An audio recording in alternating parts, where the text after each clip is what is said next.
And there we go, everyone. We are back again for another fantastic conversation on Friday Night Counter Attack. This week is a very monumental week because Manchester United have won a game. We've got rid of our defeated streak of 3 games losing in a row. We won 1-0 against Burnley away from home with Bruno Fernandes scoring an amazing volley in the first half before having a struggle against this Vincent Company Burnley side. But it's a great day to be a Manchester United fan. It's just not. It's just Joshua. This is our expectations for the season now. We're going to expect more defeats than losses. And everyone, yes, we got Joshua back on the podcast after a really good reception for Joshua last time around. So Joshua, nice to have you back on the podcast. Thanks for pleasure. Joining us again. How are you doing? Yeah, I'm good. Good that United have got a victory now. I'm on the podcast. The last time was the back of that Spurs defeat, which oh dear, I still feel is the lowest point of our season. I'll be honest with you because I left that game thinking where are we going. But yeah, it was nice that we got a win against Burnley. Yeah. Well, yeah, he did. Son didn't score that day. If I don't. He didn't, but I'm remembering that celebration against Arsenal, which we'll get onto in a second. There's foreshadowing there, Joshua. Okay. Yeah, I'm happy. I'm happy with Fernandes. I like the changes in the midfield, which was quite nice. But generally, getting the win is important because imagine if we didn't get that victory over Burnley, which is a hard place to go to. I don't think they've had the start they should have in terms of the wins they've got. But yeah, it's good. I want to say good times. It's just about surviving, isn't it, day to day? Yeah, got to stay away from Chelsea. That's all I'm saying these days. You can't be in the Chelsea. There's always someone else doing poorer in your life, unfortunately. I need it to be Chelsea all the time. It needs to be done because Liverpool are flying this season. They're unbeaten, so we can't even talk about Liverpool in a bad way. Someone who last season predicted Liverpool would come back up over Chelsea is Sukhi. So Sukhi, good to have you back on the podcast, my friend. I saw you've been traveling recently, and it's good to see you experiencing football culture elsewhere in Europe. So good to have you back on. How have you been, my friend? It's good to see you. I know it's been a while, man. I've missed you guys. I'm keeping in touch in the WhatsApp group and whatnot. But yeah, missed you so much. Good to see you guys after a while. Yeah, no, definitely. Likewise, I'm literally. I was thinking. I was there in Amsterdam, thinking, I need another away day with Hamz and Travis and the rest of the guys. So yeah, we need to plan one real soon. But yeah, pleasure to be back. Nice. How you guys been anyway? I've been very good. It's been good to be back as well. Starting university next week. I've got my new role at an undisclosed location, which I will tell Joshua after the podcast, but Sukhi already knows, which is going quite well. So Stockley really happy. Yeah, Stockley Park, VAR again. I'm seeing you in the hallways, Joshua. You'll be seeing me. I'll be there. You're at Stockley Park now?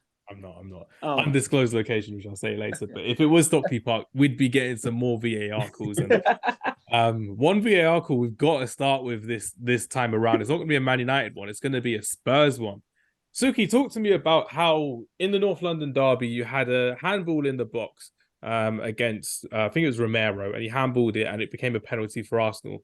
But when Romero handballed it against Manchester United and Garnacho took the shot, it wasn't a penalty. Could you explain the difference? I knew you were gonna say that. I knew it because I seen all United fans send me the same photo, and it's like the thing is what do you expect? I mean, the level of incompetency between these four officials that we've got in Stockley Park, it's just whoever you get on the day, isn't it? It depends on who you get. And Joshua, you've got someone that's quite dodgy at giving decisions.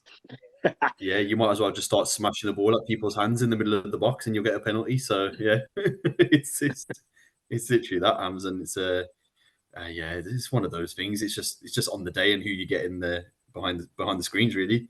And whoever you get is going to give you a pen, and some are more lenient, some are not. So it's such a hit or miss. I'll tell you what, yeah, it's such a hit or miss. I don't know about your verdict on it. It's crazy these days because you're just literally there. Like, you don't want to celebrate a goal just in case something bad happens. You don't want to celebrate a tackle just in case something bad happens. And you don't want to celebrate even, let's say, a last minute winner in case something bad happens. And it has happened from time to time. And it's quite worrying how there's no consistency in Europe and in domestic football compared to what we've seen, because with Christian Eriksen having the handball against Bayern Munich, fair enough, Europe have always been consistent with that, but Premier League has never been consistent with it year in, year out. They're changing their rules year in, year out. The offside in the Burnley game for Johnny Evans' goal, he was offside, but Nathan Ake, Joshua, wasn't offside for that goal against Fulham for Manchester City, and Manchester City got away with it. What's that all about, Joshua? I know that's the inconsistency throughout the season's been really a game week by week, and they're correcting it after game week. Look at that Nathan Ake goal against Fulham, wasn't it? It shouldn't stand, which is an easy decision, by the way, because handball is subjective. Handball. I actually like the European rule, even though it's silly in my opinion, because if you look at Christian Eriksen, he's jumping, it's unnatural, his hand's just there. But if that ball hits a player's hand, it's a pen, and that's across the board. You're in it to win it. In the Premier League, you'll see a Romero one, and we may see it this week, and it probably won't even be given. If I'm being honest with you, there's been so many incidents where you never know. It's a lottery. It's like Sukhi said, it depends who's at Stockley Park, who's in control, and what's happening. But 2 seasons ago, if you handled the ball, or you handled the ball leading to the goal, it was ruled out. Or if someone handled the ball but it passed it, it's ruled out. But now if they handled it and you pass it and someone scored, it's a goal. Those sort of things just makes it unnecessary, and it does make it difficult to celebrate a goal, man. And Herrera was a penalty though. His hand is up a bit too high, unnatural. You've seen them's given. I think that it's directly at goal. And so was the Garnacho one. I found it so funny that there was no debate, but it's predictable when it's Man United though. Yeah, Onana's push against Wolves, I've seen it more times. I've seen any goal this calendar year, and we've never seen a goalkeeper push. I mean, it could have been given as a pen, which is fair, but the Romero one was definitely a penalty for Garnacho. But you move, you move. My favourite was last season when Nick Pope got sent off against Liverpool, and the whole media, even Gary Lineker, were like, "Oh, let him play in the Carabao Cup finals. Worked his whole career for it." And you're just kind of there like, if that was David De Gea last season, they'd be like, "Oh no, it's fine. It was reckless. It was disgusting." But depends on who the narrative fits, and it fits the Saudi Arabian-owned Newcastle United. So it's good to see who they're backing these days as well. But we're gonna have to go circle back to the North London derby, because what a game of football that was from a neutral point of view. Hands up, I was listening to the first half on the radio on the way to my brother's house, and the second half I got to watch properly as well. So it seemed like the best game to watch in the first half and the second half. But Sukhi, talk to me from a Spurs perspective. How good of a performance was that from Spurs to go away from home to Arsenal, your North London rivals, and get a point, in terms of the fact that not even getting a point, but having some subjects of control over parts of that game as well, from my opinion? What did it feel like for you? Yeah, no, definitely. I think we're all surprised. I think a lot of people expected us to revert to type, like how we have played with Conte and Mourinho, sit back with a 4-5-1, sit deep, and then try and get them on the counter attack. But fair play to Postecoglou, the way he set up the team. We progressed forward. We wanted to attack. And I think what made the difference for us between kind of having like the Conte team last year is that we had James Maddison. So that having that number 10 pushing further up the pitch and making players push forward as well and hit the press, I think it worked wonders for us. And I think with the level again that we now have, that style of football that we're trying to implement throughout the kind of 6 games that we're unbeaten now, you're starting to see that we're not afraid now to go against the big teams and like play that style of football. So I was quite impressed actually, and I think just watching them and the way that we bounced back from going 2 goals down really, and getting that equaliser so quick as well, and especially with Son playing up front by himself. I mean, it speaks wonders to how the team's improved and how they're playing. And again, I wasn't expecting us to play like that. But at the same time, you could see there was some defensive frailties from Arsenal. So I'm kind of glad that we have got that point. It is a difficult place to go there because we haven't won this since 2010. But yeah, I mean, just watching us play, I was quite happy, quite proud with the lads. We had really good chances to score even more goals. I mean, like Brendan Johnson's shot to Reyes save, which was a quality save, by the way. But you could tell that we were like really going for them. And I think tail end of that kind of first half, you could tell that we were coming into the game. But second half, I think we had a bit of a window of opportunity. I reckon about the 70th or the 80th minute when they were starting to tire is when we could have made some changes, like putting Richarlison on a lot quicker and then start pushing up the pitch and try and get that kind of winner or try to progress or even getting another couple of goals. But I think the way that Arsenal were controlling the game, dictating it, and then obviously having possession towards that kind of 10 to 15 minute period, they did quite well. But I think you could see the stubbornness from kind of Tottenham with the defence and not letting them through. And I think Arsenal were missing key players, by the way, like with Martinelli and Trossard being out. And you could tell that then that left-hand side was a bit neglected the way that they normally play, which obviously worked well for us really in our favour. But yeah, other than that, it was a quality game. It was really entertaining. You had a bit of drama. I mean, Eddie Nketiah should have been sent off, to be honest. I agree. I agree. That was an awful tackle. And the fact that they never went to VAR as well for reckless play was embarrassing in the Stockley Park. And Joshua, I'm going to keep coming to you for Stockley Park because we know that you work there as well. I'm not Obviously, involved, man. not in the same building, we know, but you should get the access codes. You should know where they're going on their lunch breaks as well. You should know these things, Joshua, by now. I'm trying, man. I'm trying. You'll get the information sooner rather than later, which will be great. And just on the flip side from what Sukhi was saying about Arsenal, what was your perspective on from Spurs? Sorry, what was your perspective on Arsenal and how they played with the two strikers, Fabio Vieira starting and Declan Rice being subbed off? And that was a big drop in quality from Declan Rice being subbed off for Jorginho. So let me hear your thoughts on Arsenal in that North London derby, Joshua, from your point of view. I think Arsenal were pretty disappointing, I have to be honest with you. And I think they've been disappointed by their standards from last season in their first 6 games. If we look at it in our whole, we'll get to the North London derby. Nottingham Forest random close open day of the season. I was at the Crystal Palace Arsenal game. Crystal Palace very toothless. They got a well-worked goal, which led to a penalty. Well-worked move that led to a penalty. And then they drew 0-0 to Fulham, or 2-2 to Fulham.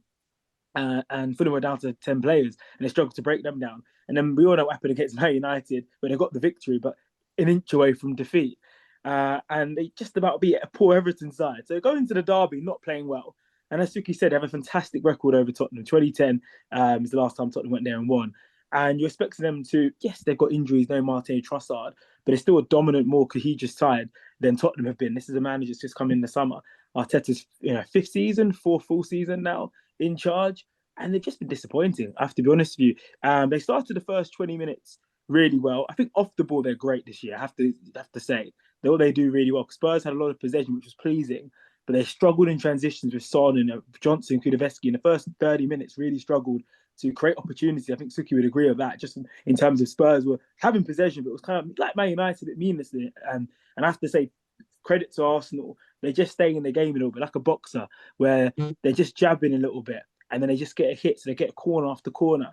And you look at the goal for Saka, their own goal from Romero, it comes from a swift play from the left, Zinchenko. Spurs lose out, gets to Odegaard, plays to Saka, and 1-0, you're thinking, okay, come and take the game to Spurs. You're taking the lead without not really doing much. And that's credit to them, because they're a good side. I think we all had the perception of Arsenal the last couple of years. They're very good, and that's reality. So when they're not performing, you are a bit surprised. And then the way they reacted to going when it was 1-1, and then yes, Jorginho makes a mistake, and it just becomes a bit more scrappy in the second half. And Arsenal at home, they concede so many goals, a major problem last year. They concede really early. And what would be worrying for us and Arsenal supporters is the mentality, because you have to be honest with yourself. They're not playing the same intensity, speed, attractiveness they were playing a year ago. And when Spurs are coming to your patch and they're bopping the ball around, and you're worried. Outside the Jesus, Robin, Maddison, what did they create in that game? And that's telling. What clear opportunity did they create? I remember Richarlison having a shot at the end. Maybe Saka had a little sighted, but Vicario was comfortable. So it was a worrying performance from Arsenal. But at the same time, I'm saying it's worrying. They could have nicked it. The amount of corners they had, a set piece here, a set piece there. Martin, they have got injuries, yes, especially in that attacking area. And that's what makes them a very, very good Premier League football club. And they'll be up there to compete for the title, definitely top 4, because they have to be at their best. And Spurs played very well, but they still didn't beat Arsenal, and Arsenal didn't play well, and they got the point. So, yeah, it's a bit of balance for you. No, this is where I have to ask the question about a certain attacker midfielder who's come under scrutiny, and rightly so, under scrutiny this weekend, is Martin Odegaard. And when you look at how James Maddison played in his first North London derby for Tottenham Hotspur, he looked like he ran the show for Tottenham, respectively pressing Jorginho for that second goal for Song, being so unselfish in that manner as well. Not really putting a foot wrong besides that Gabriel Jesus thing, which could have cost him, and he could have become the villain for a lot of Spurs fans in that game as well, which would have been crazy. But with Martin Odegaard, when the going got tough for him in that game, he wouldn't go back to his normal self of attacking, of showing a bit of flair, showing a bit of composure, going forward. He'd always kind of pass it over to Havertz, who'd look for Vieira, look for Declan Rice, Jorginho, play it to the sides. And that's where you wanted some ownership from Martin Odegaard. You wanted him to go on the outside of the box. You wanted him to take on a half turn and take on Sarr and Bissouma. But Sukhi, it looked like Bissouma had him on lock in that second half in terms of how Bissouma grew into the game, and Sarr was ever present in that midfield. And I thought that was an exciting midfield battle in that second half. What was your thoughts on that, Sukhi, with Odegaard? Yeah, definitely. The thing is, I've got to give credit to Arsenal. I mean, look, at the end of the day, they had a midweek game against PSV, and they won 4-0. it is No taxing on the body. excuses. No Right? excuses with that one. They're gonna have that for the whole season. Let's bully Arsenal as much Yeah, as I possible know, in but like Champions League. this. No, definitely. But this is what I mean. I mean, from a Tottenham point, we look more fresh, right? Because we haven't played for pretty much a whole 7 days. And you could tell by the looks of Sarr and Basuma, we're running up and down the pitch and just chasing them and blocking off those avenues where you'd expect them to get through. And I think when you watch Odegaard, and I've always said it, he's always lingering on that right-hand side near Saka, trying to do his kind of usual link-up play. And it's like I was saying before, with Martinelli being on the left-hand side, it always gets neglected. And I think with Odegaard, I think that balance of, I mean, not the balance, the difference between him and Maddison is with Maddison, you're seeing him going from left to right through the middle. He's all action.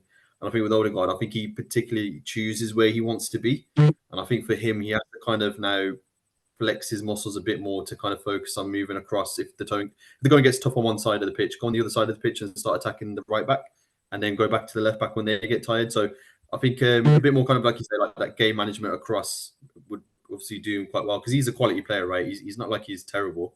He's a good player, and I think for him, just spreading himself around the pitch and linking up with different players, I think that would obviously give more opportunities for Arsenal to get in there. But I think one thing that was telling, and I don't know if I think Josh would probably agree as well, is that when you watch Arsenal having that ball, pinging it across, there was just no one in the box. Yeah, there was not a single Arsenal player in that box, and you're just looking at it and you're seeing exactly. And you've got three Arsenal players on the left near our right back, and you've got two on the other side on the right. And then Nketiah's nowhere near the middle between the two centre backs to get on an end of a cross or a near post finish. And I think that was quite telling there. And I think from what I've heard in the rumours that Arsenal are looking for another number 9.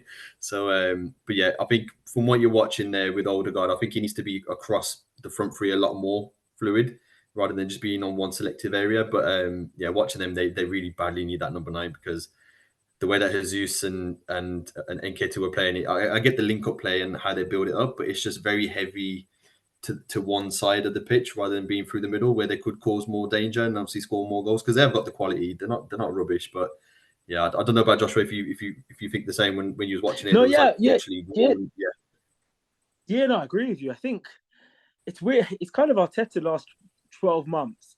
It's very much, especially against the top sides, he wants the opposition to have the ball. He's happy to not dictate that. Whereas last year, he would like to go toe to toe with, like I say, a Man City, a Manchester United, or Spurs impose themselves, and that helps. You've got Nketiah and you've got Jesus because you're able to connect around the box, which creates more opportunities. Odegaard's there to pick up outside the area. Without Martinelli and Saka, they suffer. Without having that, Martinelli and Saka are their strikers. They've got how many goals last year did them three get? A plus 15.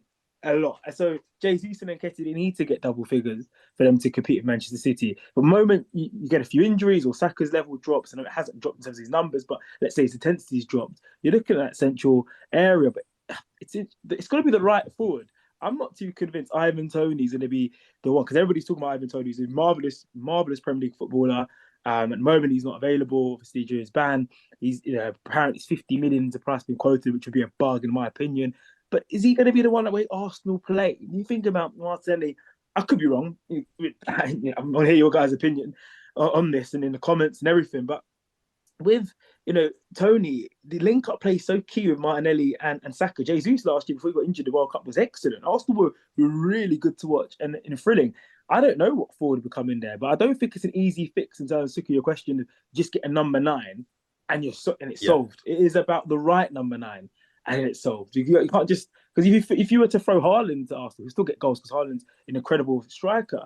But it's someone like a Nunez who's quite lively for Liverpool, for example, going down the channels. That's the type of striker you'd want more for Arsenal than Ivan Toney, who technically he's off the scale. Still bang, still get goals, still be fantastic and everything. Anthony Martial is the guy that Arsenal need right now. That's all I'm saying. Who, Tony? Anthony Martial. I'll drive him to the Emirates now. This is what we're talking about. He's playing in a League Cup game at Crystal Palace. To the Emirates right now. Take him there. We need to get rid of him. He'd be perfect. His link-up play, The thing is though, with Gabriel Jesus, I didn't get why he got subbed off against Spurs. This is the last week we're going to speak about Tottenham and Arsenal, but it's the last. I don't get why he got subbed off and then Nketiah stayed on because Gabriel Jesus. If you'd rather get the best out of Gabriel Jesus than you would of Eddie Nketiah. And when you're playing him on the left against, remind me, it wasn't Porro. Against Pedro Porro. Sorry, yeah, Pedro Porro always had doubling up from Sarr as well. So Jesus was just frustrated the whole game, and that's where his performances drop when his mind drops, Gabriel Jesus. So it goes to show that he didn't really have that. And that's why Mikel Arteta subbed him off as well. But one left back from Spurs I need to talk about today is Serge Reguilon, who's on loan at Manchester United and is having quite a good start to his career at Manchester United, kind of showing up the rest of the squad in terms of performances, in terms of effort, in terms of ability. Joshua, I've got a concern with Serge Reguilon after having a couple of good games for Man United. There's rumours that we already want to make that deal permanent. Is that the best way of going about it for Manchester United to get this permanent deal for Serge Reguilon? Or should there be, like Sukhi? Sukhi would want to drive him back to Manchester at the end of the summer. Like, you stay there. You stay in M16. But yeah, Joshua, are you kind of not upset, but kind of worried about these reports of Reguilon getting a permanent deal with Malacia in the squad, who he signed last summer, Luke Shaw, who's been here for nearly 10 years now as well? What's your thoughts on Serge Reguilon so far? Yeah, I'll be concerned in terms of the permanent deal. I'm delighted the way he started. I think it's another classic example of someone not being around that Manchester United bubble of pressure, coming in with a point to prove. It was kind of laughed, the transfer to Manchester United, from Spurs fans, Atletico Madrid fans, which was fair because he has produced a lot of poor performances for those clubs. But he's come in, he's been brilliant. Just bombing down that left-hand side. We know what he's not good at. We saw at Bayern Munich, he get beaten in behind. But he can have a bit of end product. He can dash your ball in. He's eager for a contract. He's playing for that contract. So it's not really a surprise that he's come in and performed really well. It's good because we need players that are going to do that. But it's classic Manchester United under this ownership. Oh yeah, he's done all right. He's okay. He's here. He knows the players. Let's just sign him. So 5-year deal, 200k. Yeah, and then he'll just revert to type, and it'll be awful. And we've seen the movie 100 times, and we're probably going to watch it again through Serge Reguilon, which is annoying. I'm not surprised to keep laughing because if I was a Spurs fan, even I spoke to a Spurs fan on the weekend, and he made a really good point. Basically, this is just getting clipped up of you and I talking, Josh, and just Sukhi just laughing at us in the background. Because it's like that's what Man United do. It's just we get overexcited too easily, too early. I don't get what Richard Arnold is doing. I don't get why you'd want to hack into Serge Reguilon straight away. Because Sukhi and I, we went to Madrid last summer. In May actually, and we went on a stadium tour of Atletico Madrid, and Serge Reguilon didn't even have like a shirt on his bit in the changing room. It's like that's how much he wasn't rated, him and Matt Doherty. And you're just kind of there like with Serge Reguilon. I get it's his like comeback, it's his remontada, as they say in Spain. But Sukhi, realistically speaking, being the third choice left back for Spurs now at Manchester United, are you seeing potential in terms of, oh yeah, we can get this sale done and can spend that money elsewhere next season or even in January, for example? Listen, if you want him for 20 mil, 25, 30, 40 mil, whatever you want to spend, because we know there's United tax there, so we could get 40 mil for him. I'll personally drive him up there, I'll be honest, because at the end of the day, I don't think anyone realizes this, by the way. The reason why he's been so bad is because he's suffered from long COVID. Obviously, no fault to his own, but he's just never recovered and got his fitness level back to where he should have been. And I think that's where he's kind of been downplayed in a lot of selections when he's played in friendlies with us during pre-season. And if Ange is looking at it and saying the same thing where he's like not convinced by him and he's tailing out after the end of 70 minutes of a game, then he's not really value for money, right? So, and I think, I'm more than happy for you guys to be happy with him. Just be happy with him all the way till January and we can get the deal sorted. And then even Joshua, I'll even phone you to say, look, he's here in the car. I'll drop him to your house if you want. No, it's all right, man. He's injured at the moment. I think he's pulled his hamstring, so I think the shop window's closed for a while. Hamstring, quite good. Could be another long issue from all I can hear about as well, which is insane.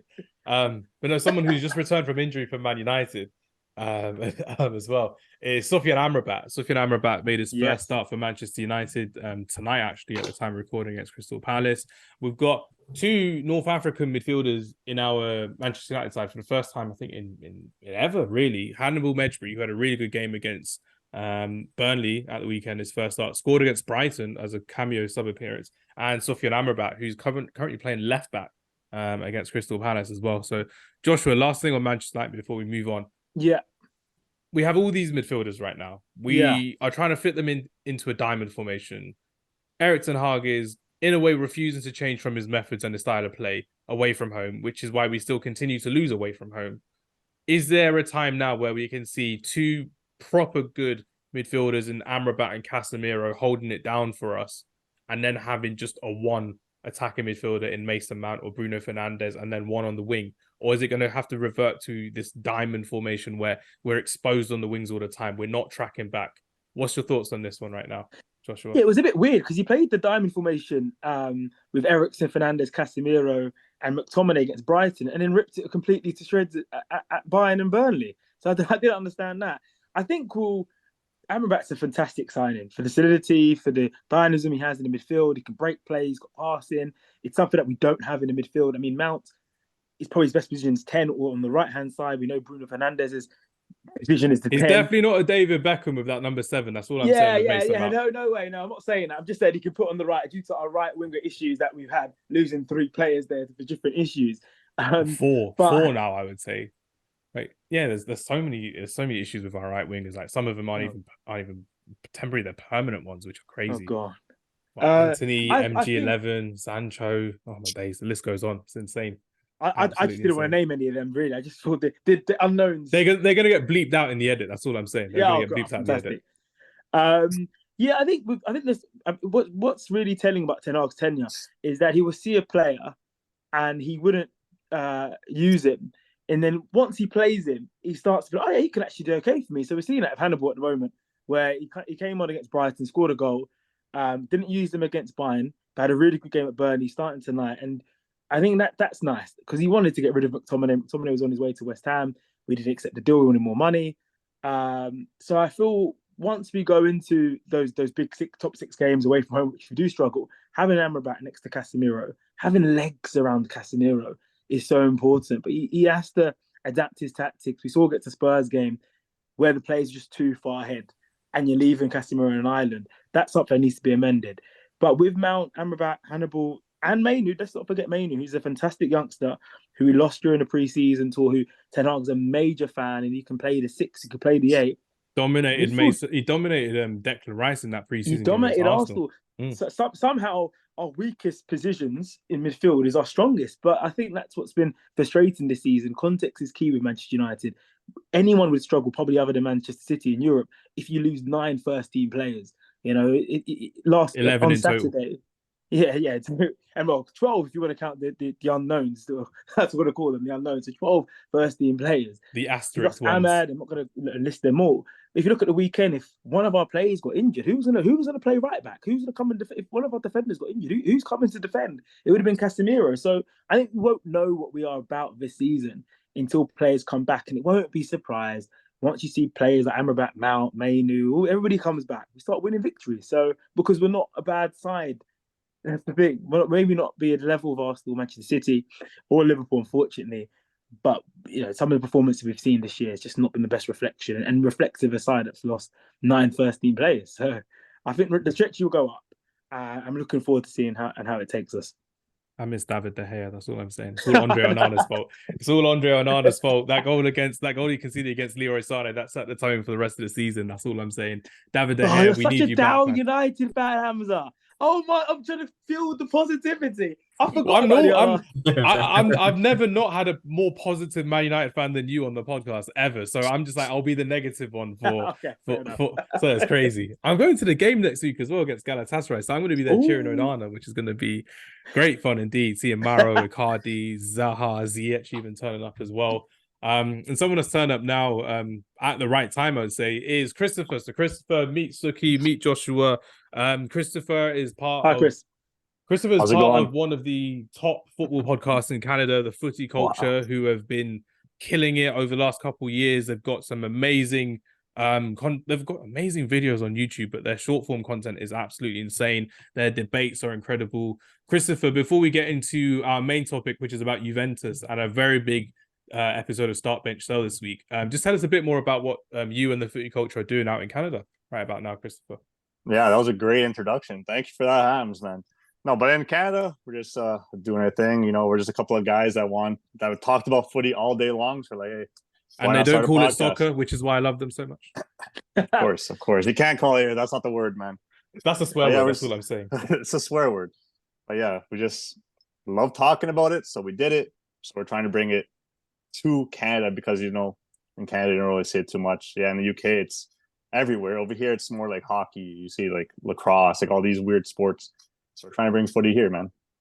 It needs to be done. And I'm glad you're on the podcast today. We worked together last year during the World Cup, and it was great to have that conversation with you last year. And hopefully this year, more conversations on each other's platforms going ahead, which will be great fun. So you're wearing one of the most amazing Juventus shirts I've seen in modern times. I'm sure Joshua and Sukhi will agree. Joshua's actually color coordinated with you today, Chris. So nicely done there. The both of you.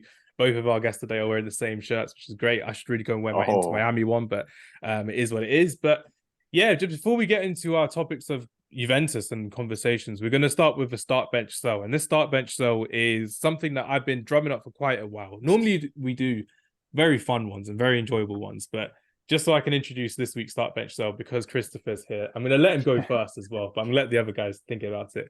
Start bench sell, Alessandro Del Piero, Raul, and Francesco Totti. Three amazing trequartistas. And for some of our OG listeners as well, we were originally called Friday Night Trequartistas because of a withdrawn forward. That's how a lot of us like playing football, having that freedom on the pitch, which is great to score goals. And that's what Del Piero, Francesco Totti, and Raul all did in world football at the national level and at domestic level as well. So yeah. Christopher, you're going first, my friend. I know there's a very big, obvious one with a Juventus legend in there, but I want to see your thought process with this one. Where are we going? Shoot. As my favorite player is up here. I just want everyone to know this. So it's going to be hard to bench or sell him. You'll get some money for him in his prime. You'll get some money for him. That's what I'm saying. You can get money for any of these guys. These guys are top class. I know that Totti could have had to move to Madrid back in the day, but oof. Okay, well, imagine his price tag now, though. Imagine Totti's price tag in his prime. Oh, unreal. It'd be insane. All these guys, man. As much as I love all these guys, the one I would have to sell. Actually, I'm going to start off the start. I got to start Del Piero. That's my guy. I can't not start him. Favorite player all time. Can't see a team without him. On Del Piero, then, Chris, before we move on to your bench and yourself, name us your favorite moment as a Juventus fan. Your number one moment as a Juventus fan for Del Piero. Favorite moment, honestly, and it has to be one that you've watched and not something that you've just seen. Yeah. The actual one that you've seen. Yeah. Honestly, my favorite I watched, which was the most emotional to me, was his last game where he scored the free kick goal against. I can't remember who it was against, but then shortly after he got subbed off, and then you could see the fans throwing scarves at him, shirts, everything. You just saw like the love. It was honestly, I almost started crying when I saw that. But are you gonna cry now? I know. Yeah, it wasn't his best moment by far, but to me, that just like engraved in my mind, and that shows how much Del Piero meant to this club. Nicely done. Yeah, but moving on. I think I'm gonna bench Raul, not because he's the better player, but as you said, the price tag on Totti would be absolutely insane nowadays. And why not build a team around Del Piero? And then build a beautiful team around Del Piero. Have Raul on the bench as a super sub, and then Totti, get the cash for Totti. This is crazy because I feel like there's actually not a right answer, but there's quite a few wrong answers with this one. Everyone's going to complain, as you know, Chris. There will be arguments in the comments for days. Sukhi, agree or disagree? What are you saying with this one? I'm going to disagree because I'm just basing it just on talent. I mean, all three of them are quality, right? It is a hard pick, but I think for me to start off with, I mean, I'll go the other way around. So I probably would sell Raul. And the only reason I'm doing that is because he was part of a Galacticos, because it's kind of cheating in a way. That's the only kind of negativity I'm going to give to that. And then I'll say for bench will be Del Piero. I mean, I was going to say favorite moments. I mean, there was 2 games against Real Madrid in the group stages Champions League. I think it was around 2008 or was it 2009 time? And he was fantastic in those 2 back-to-back games. Honestly, he was brilliant. And there was a couple of free kicks that he scored, absolute worldies. And then start for me is just Totti the boy, because this guy, I mean, talk about loyalty for one team and his love for Rome, but he watching him play as a number 10 was just pure. It was just purity when you're watching him. So I have to start with Totti. But I mean, there's no wrong answers with any of them, to be honest. But yeah, I have to go with the boy Totti because, yeah, he's just different gravy, as they say. Francesco Totti was someone who, I think, when you describe loyalty, you describe Francesco Totti, because I think he said one time in his life that you can change your wife, but you can never change your football club. And he never actually changed his football club for as long as he played. And one of my favorite Francesco Totti moments, it goes around on social media quite a lot, as well, was when I think it was Spalletti as manager at Roma in one of his final seasons when he was a veteran. He was just there on the bench every now and then. He then came on to actually save them and win them a game to get the Champions League qualification as well, because he wasn't being started as much, he wasn't being played as much, but he was still there impacting Roma in a positive manner. And Francesco Totti will always be remembered in that kind of manner as well. So, Joshua, let's hear your thoughts. Start bench cell, Alessandro Del Piero, Francesco Totti, and Raul. Are we going to see the Spaniard come out on top on this one, or is it going to be another Italian at top? We are, but thanks for that money log. I can't. I'm selling Totti, but I feel like an idiot now after the speech you just giving all this social media stuff. Is that really? I'm at the complete opposite of Sukhi. Actually, I'm selling Totti. Ooh. I mean, just for the reasons you mentioned there, I'm not going to comment. It's a hard choice, isn't it? I'd go Del Piero bench. Which is tricky. I know, Chris. I'm sorry, man. I'm sorry. I saw that there. I know. Amazing player. But Raul, man, Sukhi talks about him being a Galactico. He was the Galactico, though. You know, I know there was Zidane, I know there was Figo, but he was the ever-present Spaniard leading that line. And before Ronaldo and Messi came and smashed La Liga to bits, he was the goal scorer. He was that guy. You know, he was a real threat for defenders. Outside the box, in the box, he had it all, and just a prone finisher. And for me, I felt he was a better, maybe arguably, it's hard to say, probably a better finisher than all three. And just because of that, that's the hardest thing in football, I'm going to start Raul.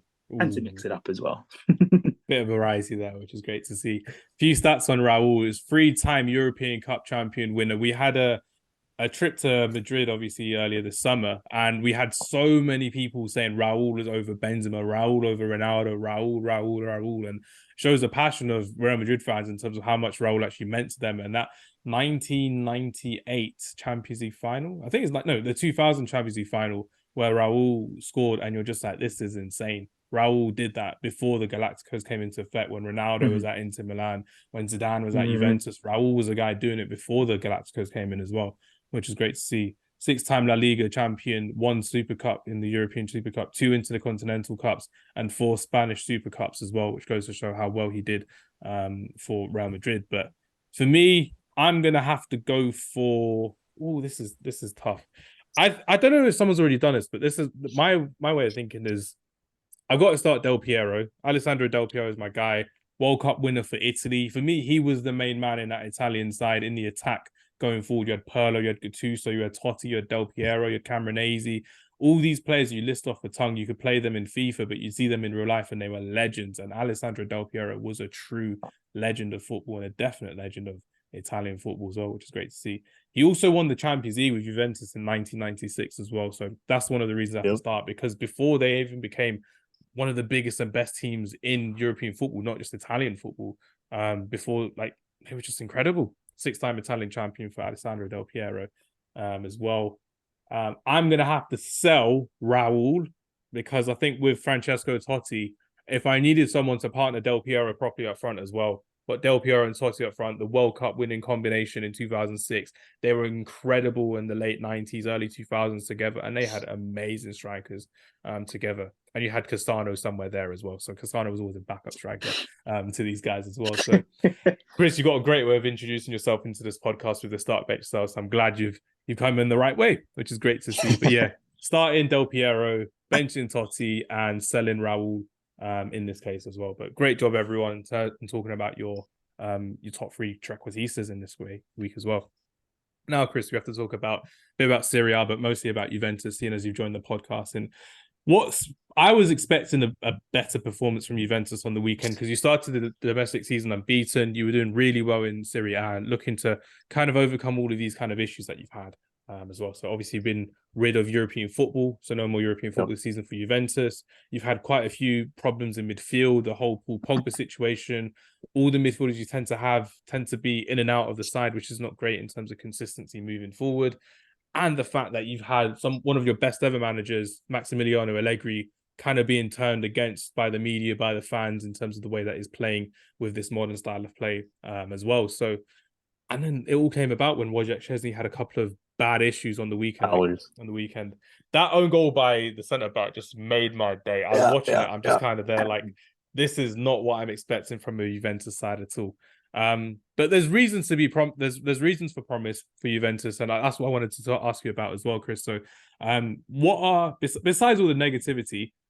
Let's start with the positives, then let's get back to the negative because it's quite funny as actually with Juventus.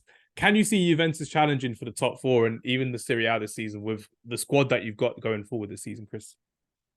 I actually could see them challenging for the league, the title, the Scudetto. Already with Napoli faltering with their new manager. I would agree with that. Napoli's faltering. Milan, they look good, but do they look as good as last year? Not really. They look like they took a step down. I blame Pulisic. Pulisic has actually been decent. I blame like them getting rid of Tonali for like Loftus-Cheek and Reinders, but no whatever. Maldini Milan either fans, as well. And no Maldini, that's a huge loss as well. Inter took a step up though. That's the only problem here. Inter looks like they're on another level. I know Champions League they tied, but that wasn't the full on Inter team that we saw against Real Sociedad. This Inter team is the real deal. That's the only team I'm really scared of in the Serie A, and maybe Sassuolo because they actually gave it to us on Sunday, but that's or Saturday. I mean, but it was a good game. That it wasn't a good. I would say that this might have been, although we didn't play great, it might have been one of our worst performances I've seen, because when Juve plays bad, like they play bad. This game they got kind of unlucky with Szczesny having pretty much an own goal, and then the third goal he left a bad rebound to Pinamonti, and then you have Gatti probably having the worst own goal I've ever seen in my life.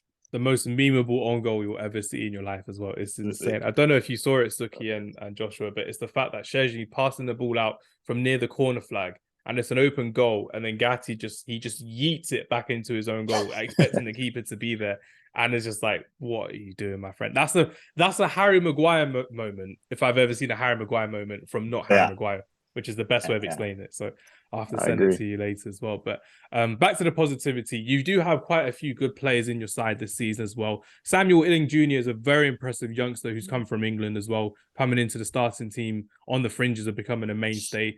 Federico Chiesa is coming back into full fitness and full form, and I'm excited to see more from Dusan Vlahovic. But talk to us a bit about some of the plays that we may not have seen from our point of view in Serie A. So who are you looking forward to watching in Juventus this season, and why? I look forward to continue watching someone like Cambiaso, who didn't play last game, but he's been a top performer in the first two games. Weah has been surprising. He's kind of like a rejuvenated Cuadrado. Then we have Bremer, Danilo, and Gatti, which is a back three that I didn't think would be too good, but they've actually been solid besides last game, of course. And someone like Fagioli coming back into the squad. Meretti looks like he took a step up. So all these young players, Vlahovic as well, and Chiesa having a partnership that I was not expecting to have. So Juventus does look like they're on the up. Can I likely keep this up though? Because I've seen it before where he starts off strong and then the team starts to just die down through the season. I'm hoping that's due to Champions League football and other football, no depth. But this year, there's no excuses. So we'll see what he can do with the squad. I think it's a squad that could definitely win the league. I'm not saying it's a bad squad at all. He should be able to do something with this team. One more time, at least one last dance for Allegri, maybe, and then he can move on to pastures new. Sukhi, what are you thinking about Juventus this season from what you've seen from your outside perspective? We spoke a lot about Napoli last season. We know that you're a big fan of Kvicha and Osimhen and how they played last season, but they've been faltering from their own point of view. But what are you thinking about Juventus this season, Sukhi? I mean, I think it was one game. I can't remember which game it was, Chris. I think they were losing 1-0, and then it was like they were dominating the ball. Then they got it to 1-1, and then it was just like they were just knocking on the door. But you could just tell there's no impetus for them to score. It was just like it wasn't going to come. You just knew they weren't going to get that finisher, and it's kind of like, I mean, in a good way, not having that European football this year. I don't know if it's always on and off, isn't it? Really, because you're getting banned and then you're not unbanned, then you're banned and you get So it's crazy. I think it's a good season. Yeah, I mean it's a good season for them to start rebuilding the team. Yeah. And I think having Allegri, having that kind of experience is really telling, and it's really good to have especially with the youngsters, to know this is the Juventus way and this is how we dominate the league, and we've been doing this for the past decade. And I think that's what he's trying to bring back into the football club as well, around the kind of ethics, the ethos around kind of higher management to the squad team and obviously the staff as well. But I mean, they've got some brilliant young players there as well that are going to start molding into like some really good, fantastic players. But I think with Juventus, you just got to give them time. And I mean, like you say, what Chris was saying, there's not many teams that are really going for the top four this year. And I think with Napoli, obviously, we're doing really bad at the moment with Rudy Garcia. But I mean, the two Milan teams always going to be there or about, and then it's just the positions for third and fourth. I mean, you got Roma knocking on the door, maybe, but that's about it, really. But I think for Juventus, having that kind of one game a week approach, quite similar to the way that we've got it at Tottenham, it's just having a new team, new system, getting everyone kind of gelled together, and then start building the building blocks to then become a top caliber team. But I definitely see Juventus getting top four. I mean, challenging for the league would be fantastic. Honestly, it's one level than what they expected to get, and a cup competition run as well. But I mean, when you look at the team, it's got quality, it's got some depth to it as well. It's just about getting it ready and getting it going. And I think having those new young additions coming in through the summer as well, it's going to be really telling over the next course of like the year or the next 2 years. So it's again rebuilding the foundation as the team again, and then getting it up to scale when they get more experienced and go that way. I think when you look at Juventus, you're trying to mold yourself into that kind of Arsenal model. You don't have to play exactly like them, but you're giving Allegri the time to have that 3-year building block to get that team back up to the level it needs to be. But I think they will fast track it this year. They'll definitely get top four. They'll be back in the Champions League, minus that they don't get banned again. But I think you'll see Juventus back because look, big teams like that, they don't just go away in a second. You'll see they've got enough money, they've got enough power, pulling power to bring players in. So it's just again matter of time, building it up slowly, and then just getting a few cups and a league title maybe this year, and then kind of take it forward from there. But again, I wouldn't really worry if I was a Juventus fan, to be honest.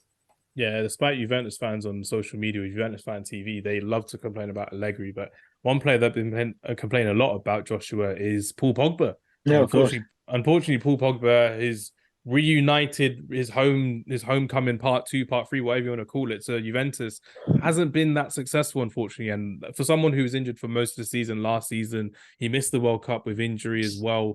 For him to come back into preseason and have the issues with the drug ban as well, potentially being out for a lot longer as well because of a drug ban.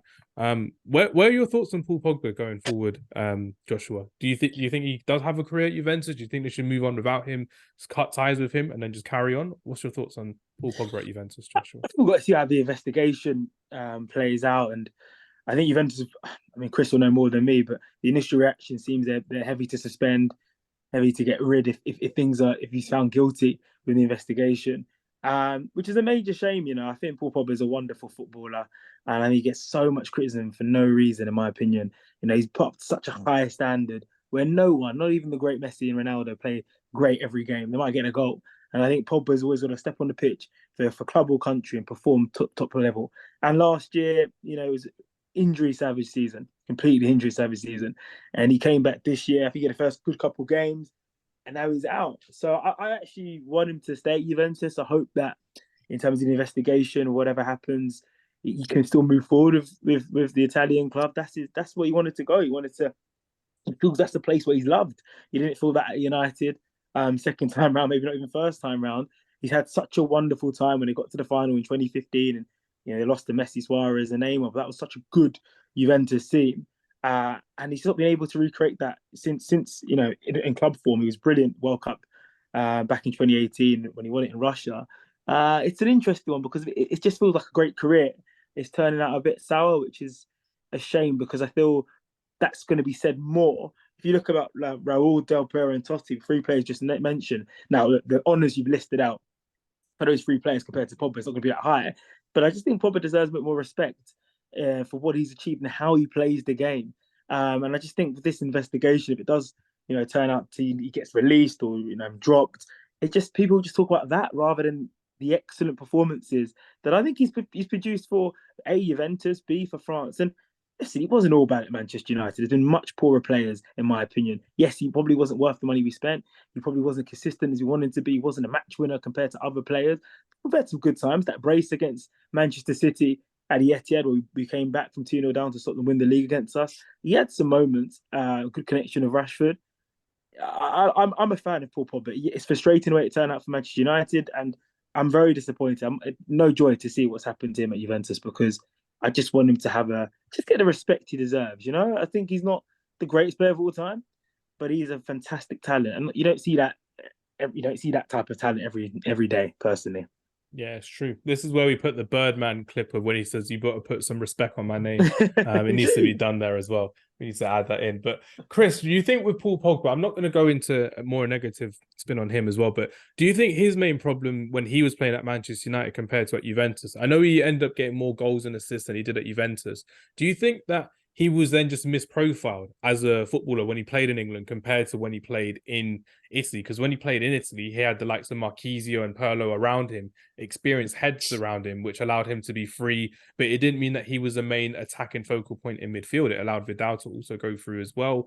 It allowed Tevez and it allowed Llorente to stay forward, which was great. But in his first season at Manchester United, his first 2 seasons, I should say, he was working with Nemanja Matic, Michael Carrick, and Ander Herrera, which allowed him to actually be a lot more free, a lot more confident on the ball. And it means that whenever he lost the ball, he didn't have to worry about being the man coming back. But annoyingly in England, we've done this with Jude Bellingham to an extent as well, until we've seen him at Real Madrid playing more attacking as well. But do you think that was the case where he was just misprofiled when he came to England, but when he went back to Juventus, he was when he was fully fit, he was going to be more of a number 10 going forward, having that freedom on the ball, not having to rely upon his defensive skills to get him out of danger, but his attacking skills to get other teams into danger? What would you say, Chris? Yeah, I fully agree. At Juventus, he was one of my favorite players to watch. He was insanely good. He was an insane talent. But he was talented at dabbing as well. Yeah. With freedom, he's a completely different player than without freedom. This is why you see him even when he's on that France team. It's a completely different Pogba. When he has Kante covering his ass, like it's a completely different Pogba. He doesn't need to do anything besides attack, do something with the ball, provide, and that's all he has to do.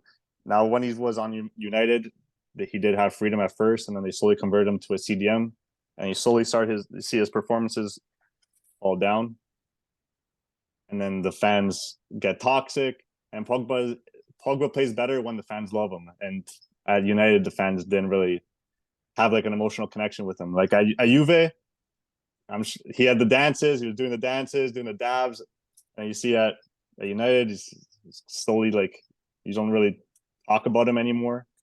And then I feel like a lot of players that come from Italy or like the Bundesliga that were loved and they go to the Prem, because it's such a harsh fan bases over there, they kind of don't tend to do too well sometimes. And then it's more in terms of we're a lot more, I'm just going to say Sukhi will agree with me and Joshua as well.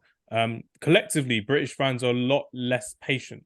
Due to the fact that there's always competition, there's a lot more harsh media, I would say, in England than a lot of countries as well. There's a lot more bias in terms of if someone loses. It's like when you see now, everyone can see how badly treated Kai Havertz is being treated at Arsenal for his starting position. His starting for Arsenal is not doing very well. He's being quite crap.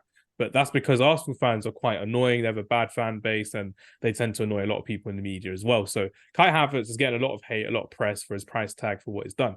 Then you look at Chelsea. Then you look at someone like Enzo Fernandez, who they spent £80 million on last year in January after only having 6 months at Benfica. No one's really mentioning how bad he's playing. He may have a few tricks and skills up his sleeve. He may be able to beat a man every now and then, but he's still not playing good football.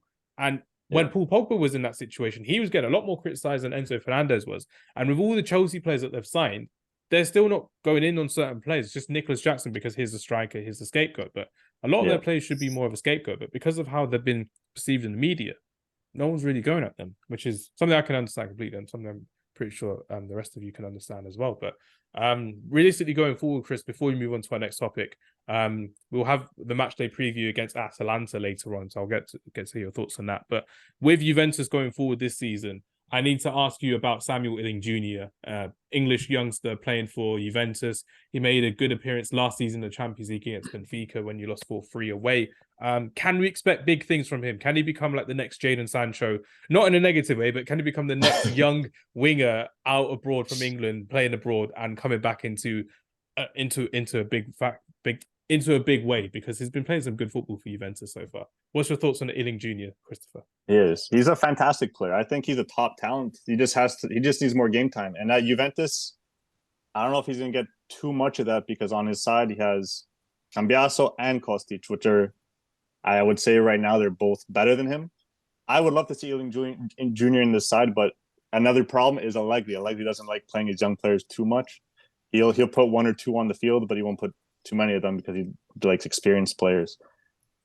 If we can get him out on loan, maybe for a year, go give him that experience, maybe get rid of Kostic, who's aging. I believe he's 31 right, or he's turning 31. Then we could see him come into the side and maybe make a name for himself. But this year, I don't really see him doing too much.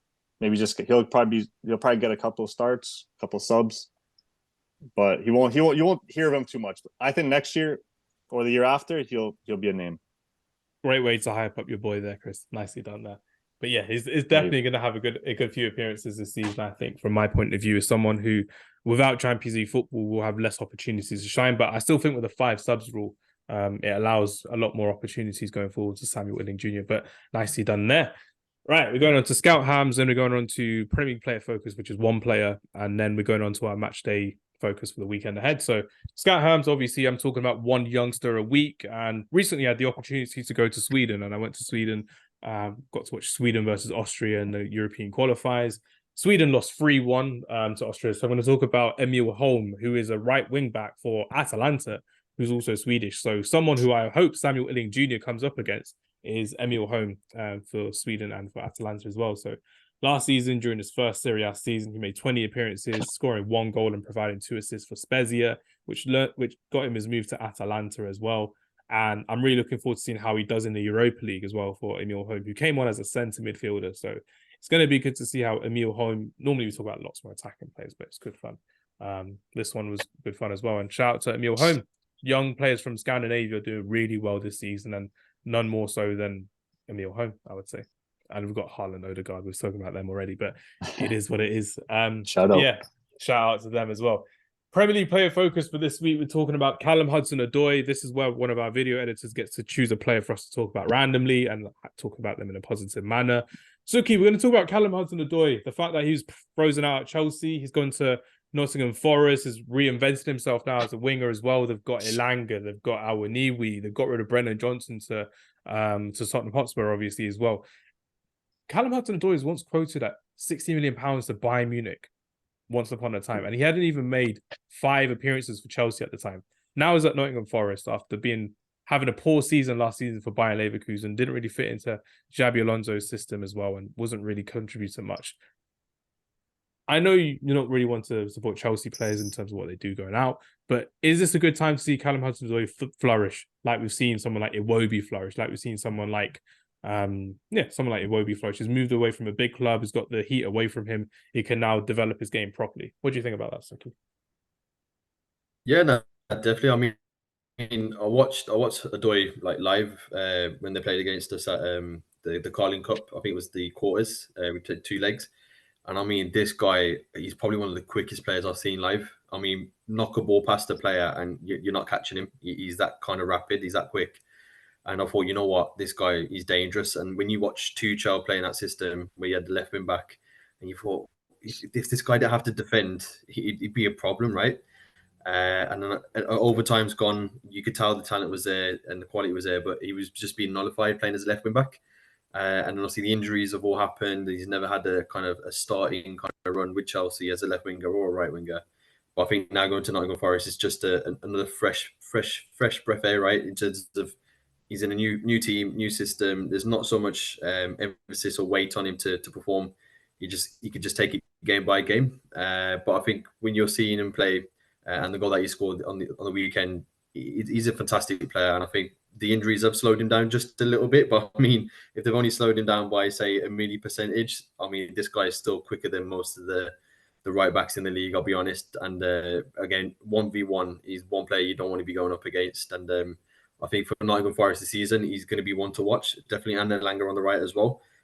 So it's exciting times for Nottingham Foresters. And if you was a fan for them and you've already watched him, you could tell the way that he plays on that wing and beating a player, he's got it down to a T. And I think Chelsea getting rid of him was a bit surprising. But I think his injury record didn't really kind of back his case. But I'm hoping with Forest he can another new sense of life, and you'll see the best out of him now playing as an attacker rather than as a left wing back. But he's definitely a quality player. Yeah, nicely done there with Callum Hudson-Odoi and Joshua. There was once a time where Callum Hudson-Odoi got his first England call up before actually having his first start for Chelsea. So the talent is definitely there. Gareth Southgate definitely did like him once upon a time as well, where he wasn't in any of the major squads for the competitions as well. But is there that route back into English football, into national football? Because I know Gareth Southgate doesn't really go for smaller teams anymore for these attacking players, more so for defensive and midfield players as well, and goalkeepers as well, Crystal Palace. But are we seeing the renaissance of Callum Hudson-Odoi, or is it too early to speculate on that for England, let alone just in his own career? Yeah, I think it's too early for his club form before we think about England. I think he's not been playing football. That's the thing, hasn't he? For Chelsea, he's not been in match day squads. He's had a couple of injuries as well. So it's just about him feeding himself, finding what type of winger he is. He's still very young. When he burst on the scene, he had that move, as you mentioned, potentially to go to Bayern Munich. The offer was there. He decided to sign a deal for Chelsea.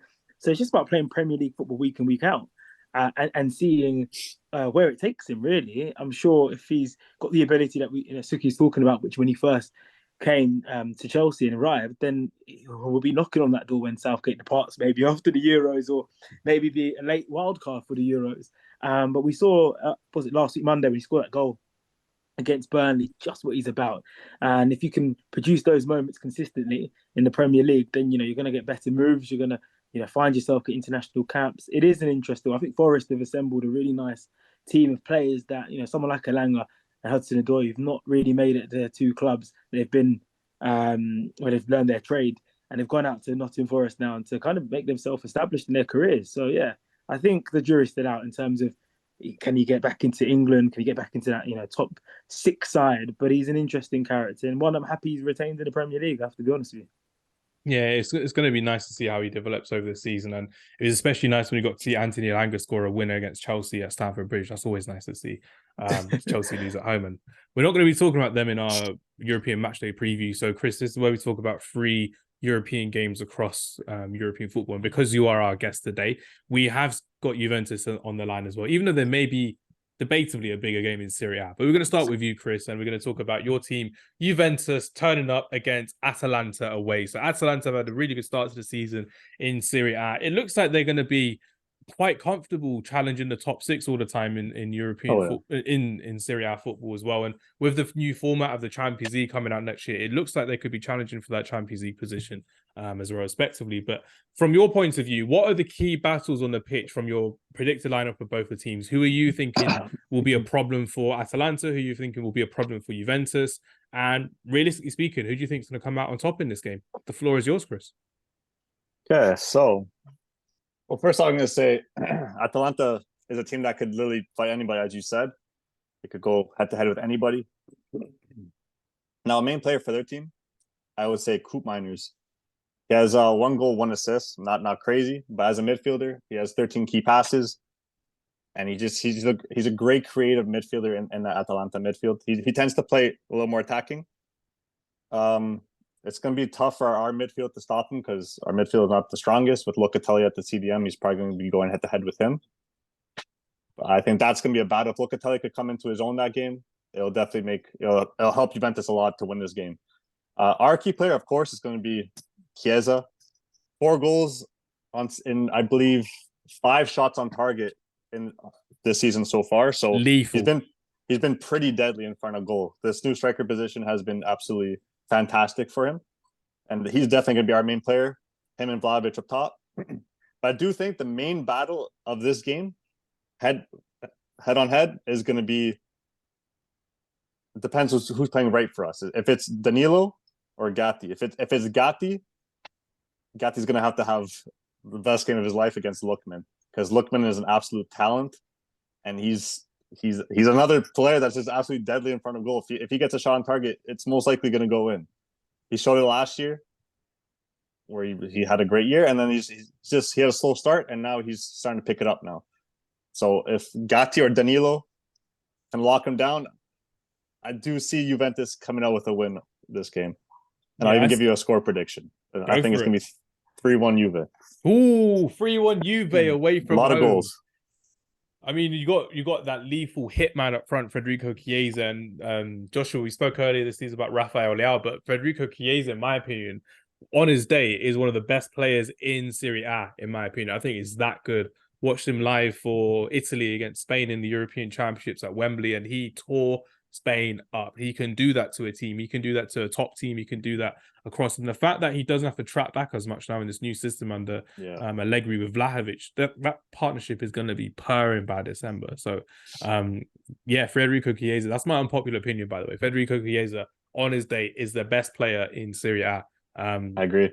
It's one of those things that when people don't watch Serie A, they're just like, oh, yeah, Leao's good. Or, oh, yeah, Giroud's good. I'm just like, Federico Chiesa is the boy to watch in Serie A football when he is fit. When he's not fit, it's a very different story entirely. But Chris, we need to talk about Ademola Lookman. We've talked about Ademola Lookman as well last season. He's a fantastic player, but I've never seen a Nigerian. Well, I was going to say English, but it's a Nigerian international. I've never seen a player from the Premier League go to Serie A and have such a.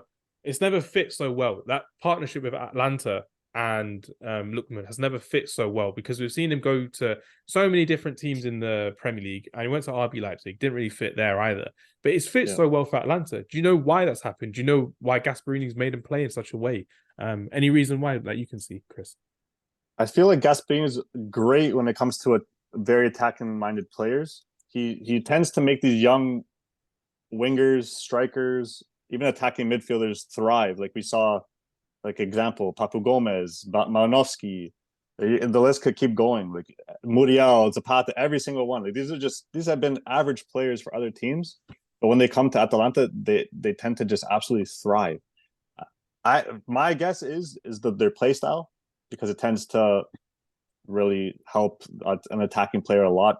They get a lot of shots on net, get a lot of attacking opportunities. I think they have the most shots on target of any Serie A team this year, and they're probably up there in goals as well. I think it's just a perfect spot for a young attacker to go. Yeah. I mean, it's one of the last few places in like top Italian football as well, where they're not playing in just the system. They have that freedom to develop themselves as well, and they've got that patience there, which is great to see. So yeah, nice little preview there for Atalanta versus Juventus. The Premier League one, it would have been Sukhi, but because of Sukhi, I'm going to bait him out online. The fact that Sukhi works from home and is on call as well. Sometimes he does get to join on our podcast. Sometimes he doesn't, because he's got his work from home. So it's perfectly fine, Sukhi. We know that you would have gone through your preview of Liverpool versus Spurs. But Joshua, now it's your ownership of talking through Liverpool's unbeaten start to the season, their style of play, their top ballers to watch in this game against Tottenham Hotspur, who are also unbeaten this season with their amazing style of play. Their brand new manager has taken the Premier League by storm. Again, for this matchday preview, the floor is yours. Spurs versus Liverpool, Joshua. Yeah, it's going to be a cracker, I think. Two sides who've started the season brilliant. Like you said, they're both unbeaten. Liverpool annoyingly have started the season well, and they've done. Are they back though? Do you think they're back? Do you think they're back to their best? I think they are. They're unbeaten now. I haven't got the statistics to hand. 18, 17 Prem games, I think, from last year. They haven't lost since, I think, maybe Bournemouth away. I wouldn't say they're back to that, ferocious Liverpool like Mane, Firmino, where they're just, going to go toe-to-toe to City, but they're efficient. And I don't see where the defeats are going to come from. And credit to Liverpool, because they identified where the issues were. They bought Szoboszlai, they bought McAllister. And also, I think Nunez is improving as well. He's becoming more matured and tailored. I think that, and you've got to give credit to Jurgen Klopp, and I've been very critical of him, which is, not many people want to be critical of him, but I felt last season he wasn't doing enough. I felt like he hid behind the whole, we haven't got midfielders. But he's managed Nunez really well at the beginning of the season, had a fantastic pre-season, but didn't start him. He came on against Newcastle, scored a brace. And I think the next game, he still didn't start Nunez. And he's kind of just managing his minutes well. got to go against West Ham. And I think with Salah, you always have a chance. A very comprehensive Salah. I think he's one of the best players in the league. Defensively, they have got issues. And this is what makes the Spurs game so interesting, because Spurs, with James Maddison, Son, are starting to find a connection, started to find gaps against top sides. We saw that against Arsenal. We've seen it early against Manchester United. And Liverpool, they do give away a lot of shots. West Ham in that game had a few sitters to level the game, to even go ahead at Anfield. So I think it's going to be a cracker. I think Liverpool, if they were to go there and beat Ange's Tottenham Hotspur side, that would be a big statement in the league, because everybody's been really in love with the Spurs team. We've seen how they played against Arsenal. And they need, and this is their second big game of the season. The opening day against Chelsea, they're a very poor second half, and considering we see how bad Chelsea have been collectively, so they do need a big performance. In terms of prediction, I think Liverpool get the business done. I really do. Yeah. I think it's going to be interesting, that battle between Basuma, Sarr, Szoboszlai, and McAllister, because Basuma and Sarr, they go everywhere. They go into gaps and places they don't want to go. I'm not sure if Trent's back yet or whatever. In terms of Robertson, who's going to replace him there. I just think Liverpool get ahead and they'll stay ahead. And I'm going to go 2-0, actually. I'm actually going to they're going to keep a clean sheet. They've got Jota off the bench. They've got Diaz. Just too much firepower, I think. And if you look at the Arsenal Spurs game we spoke about earlier in the pod, Arsenal still found a bit of gaps, full moments and possession. And if Tottenham don't get on top of Liverpool, Salah will find a way and Nunez will find a way.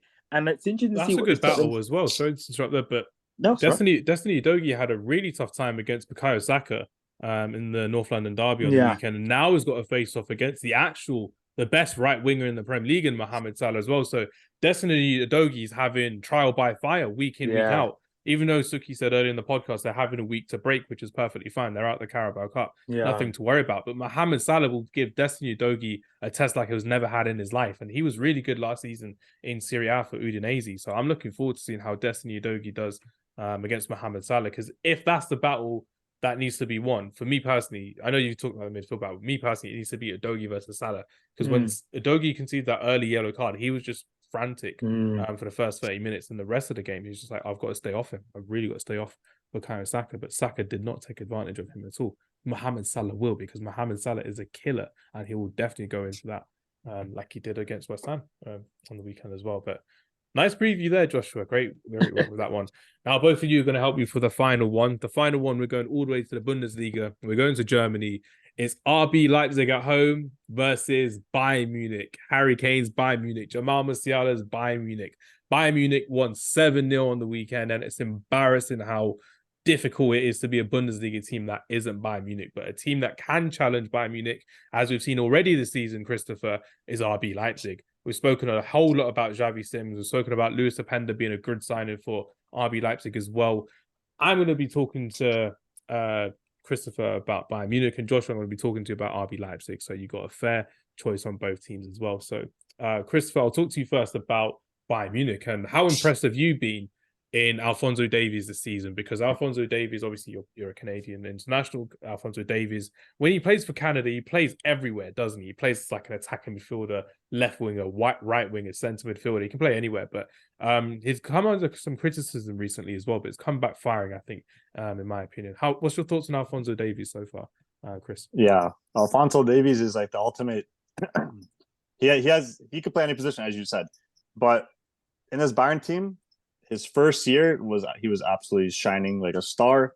Then he came in the second year, fell back a little bit. Now we're here, and he's kind of seeing a kind of connection with like Harry Kane, Coleman, Gnabry, Sane. He's kind of linking up again with them. I think Kane in this lineup helps a lot because he does drop back into the midfield and he can link up with the wingers / fullbacks, which helps this Bayern team click a little bit. Now we're also seeing someone like Tell click with this team. He's all super sub. He's too good to be a super sub at this point, but he has nowhere to play. So it is what it is. But exactly, who do you leave out from that as well? You can't get rid of Gnabry, you can't get rid of Coleman, and you definitely can't get rid of Jamal Musiala, because they're making some interesting positions by Munich under Thomas Tuchel. You got Harry Kane as a number 9, you got Musiala as a number 10, and they're both playing as number 10s to allow Sane and rather Coleman or Gnabry, who's that left winger, to be up front as well. And it goes to show that Harry Kane has that freedom on the pitch, but he's not dropping back as deep as he did at Spurs because he doesn't need to. You've got the quality of Kimmich, good quality of Goretzka. Konrad Laimer is playing as a right back, which makes no sense to me. But Mazraoui was playing right back on the weekend. He was fantastic. But Harry Kane recently got his first Bundesliga hat-trick for Bayern Munich, and he scored 7 goals in 6 games at the moment or something like that in the Bundesliga, which is insane. Joshua, talk to me. How did RB Leipzig stop Harry Kane? How did they stop Bayern Munich? And are there any players besides Xavi Simons that we can talk about from an RB Leipzig point of view that can challenge this Bayern Munich side, Joshua? Yeah, I think Sesko, the striker, he's got 4 goals already. He's cold. He's so cold. He's so good in the Champions League as well. They're a team to watch by RB Leipzig in the Champions League, by the way. I can't wait for that Man City game when they lose 7-0, but the other games, they'll be great. Believe me. Hey, you never know. You never know. It might give City a game. In regards to your first question, I think they know how to beat Bayern. Did it in the Super Cup by playing their game. It's not about stopping Bayern's movement, who are still trying to find the identity themselves. And I'm talking about Leipzig, but just for Bayern, in terms of Bayern, 2-2 against Leverkusen a fortnight on Friday, and that's against another top side. Obviously winning 7-0 last on Saturday and 4-3 against United, which wasn't convincing. But so Leipzig, 4 goals with Sesko, Xavi Simons really playing really well. I think Rose has just found a system. And I think it's also about confidence. And there's usually a barrier when you're playing Bayern in the Bundesliga. Dortmund, Leipzig, and Bayer Leverkusen, what they're doing at the moment, that there is no barrier. There is we're going to come here and compete. And I really believe they're in a fantastic position to beat Bayern, because I still feel there is an identity crisis. You're not seeing outside Musiala. Kane is an amazing striker. He'll get goals anywhere he goes, in my opinion. So it's not a surprise how he started. We're not seeing the best out of Gnabry Sane so far. The midfield's quite weak in terms of Kimmich, Goretzka, and I just feel with Leipzig's high pressing system, with the talents they have up front, Danny Olmo as well, another hat-trick incoming maybe. Yeah, potentially. So I think it's going to be a good matchup. Out of the 3 games that we previewed, I think that's the closest for sure, and a real marker of where the league can potentially go, because I still feel Bayern are finding their feet and Leipzig can get another scalp.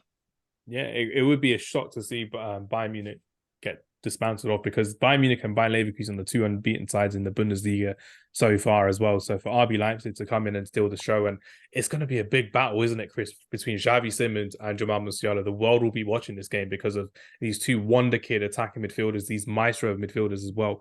What have you seen from Jamal Musiala this season, Chris, in terms of how he can elevate his game forward? Is he a potential Ballon d'Or winner, with the likes of Messi and Ronaldo kind of phasing out their way as well? It's got Haaland, who's going to be a big player in Ballon d'Ors, Vinicius Junior, of course, as well. Chiesa, my boy Chiesa, your boy Chiesa as well, potentially, when he's back. But is Jamal Musiala a potential Ballon d'Or winner, perhaps?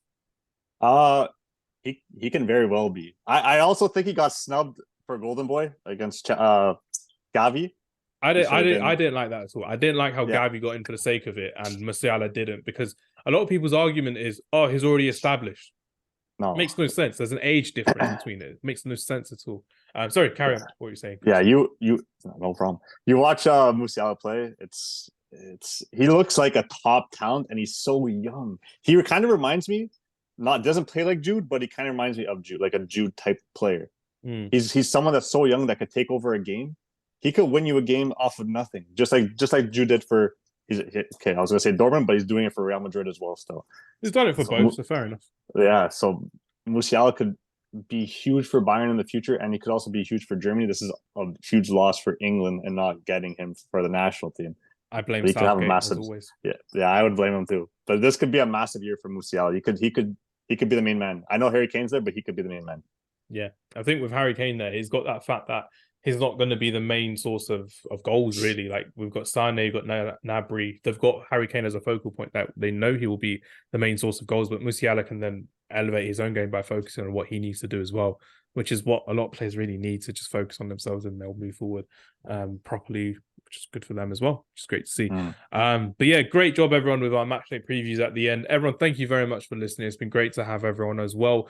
Before we wrap up, Joshua, what have you got planned for the rest of the year going ahead? And hopefully we get another cameo performance from you on Friday Night Counter-Attack. Yeah, for sure. This week, QPR, Coventry final score. on Saturday. So, a bit of Championship football myself.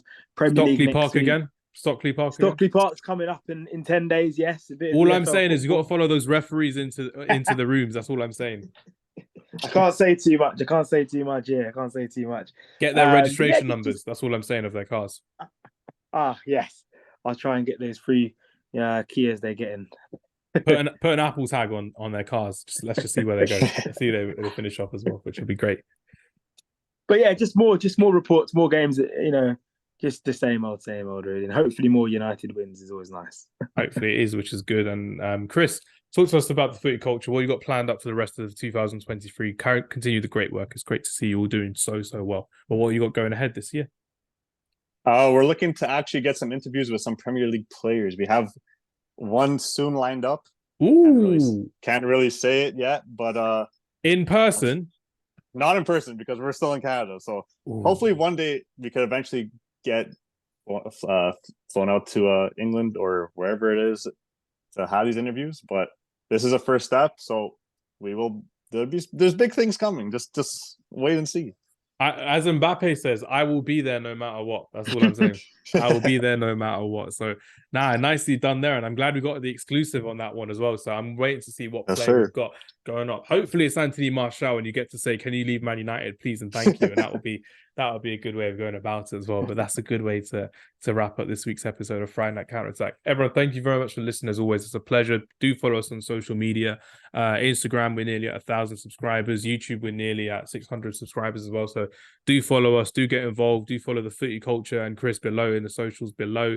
Do follow Joshua as well on his football commentator journey as he always does, which is so amazing to see. I know I told him to go and threaten referees at Stockley Pop, but we do not condone violence no, we don't. of any sort as well. We don't do that at all. No, we don't. As well, which is good. Unless it's on a football pitch and you want to nutmeg someone. So it is what it is, which is great. But everyone, thank you very much for listening. Take care and we'll see you all next week. Goodbye. See ya. See ya.